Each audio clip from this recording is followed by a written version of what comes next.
Malacanang urged self-employed professionals to pay the right taxes and help in the country's overall economic development efforts. The appeal was made in the face of the Shame campaign launched by the BIR against tax evaders. The palace clarified that no group is being singled out in the campaign. This report.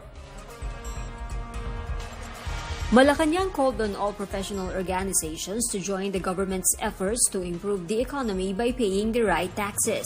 PCOO Secretary Herminio Coloma Jr. said the cooperation of these organizations will help the country be at par with its ASEAN neighbors. Taxes are the lifeblood of the economy.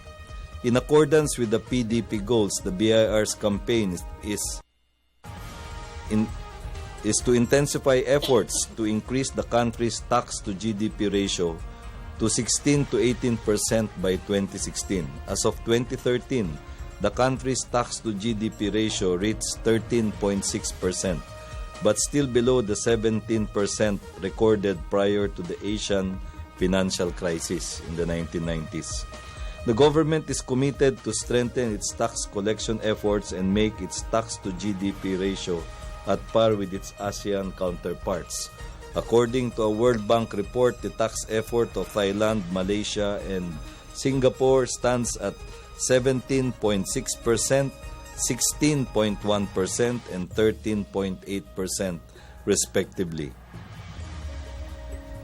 We call on all professional organizations to urge their members to pay the right taxes and help in the country's overall economic development efforts. Secretary Coloma says the BIR is trying to cast a wider net with the aim of getting more people to participate in the revenue generation effort. He adds the BIR has a series of advertisements in industries and is not singling out any group. Kaya nga nananawagan na lang tayo doon sa kanilang civic spirit. Dahil yes, Pilipino din naman sila.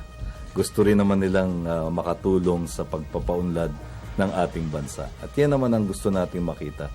Hindi naman natin naisiraan o pahiyain ang kahit anong grupo. Ang panawagan dito ay yung makilahok sa pagpapalago ng ating ekonomiya. So this is a persuasive, not a punitive effort. The Philippine Medical Association called the BIR advertisement unfair for portraying doctors as tax evaders. Secretary Coloma said the group can sit down with the BIR and the Department of Finance to thresh out their differences and come up with a win-win approach. We would like to see them look at the big picture.